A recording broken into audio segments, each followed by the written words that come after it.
Gilbert Arenas ay nagsabi na si LeBron James ay magkakaroon pa rin ng mga titulo kahit hindi sumali sa Miami Heat.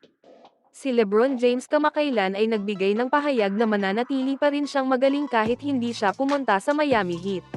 Noong kasama niya ang Heat, nanalo si James ng kanyang unang 2 NBA titles.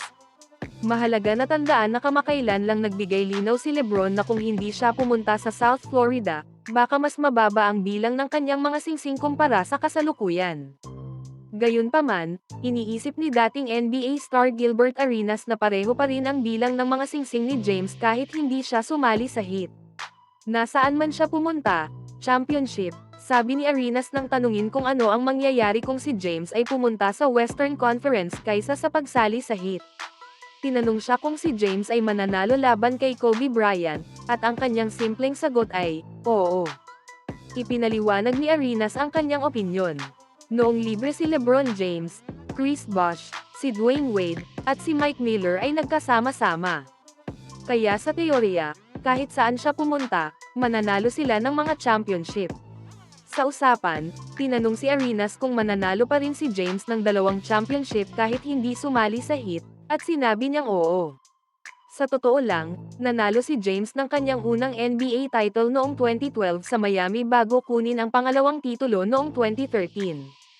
Mga taon ang lumipas bago niya nakuha ang 2016 NBA Finals kasama ang Cleveland Cavaliers, at noong 2020, inungusan niya ang Lakers tungo sa kanilang ika-4 na singsing. Ang opinyon ni Arenas ay isang kakaibang pag-iisip, at tanging maaring mag-imagine ng mga tao kung paano titingnan ang liga sa 2010s, at marahil pati na sa kasalukuyan, kung si James ay napunta sa ibang lugar bukod sa Heat. Sa ngayon, si LeBron, 38 anyos, ay naghahanap na magdagdag ng ika-5 singsing sa kanyang koleksyon. Ang kanyang Lakers team ay nagsimula ng mabagal ngayong season sa 3-5 standing, ngunit may pag-asa na magiging mas maganda ang performance ng koponan kapag nagiging mas malusog na sila.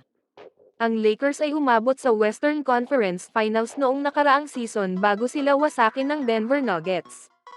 Ang playoff run ay maaaring nagbibigay pag-asa kay James na maaaring makuha pa rin niya ang kanyang ika-5 championship.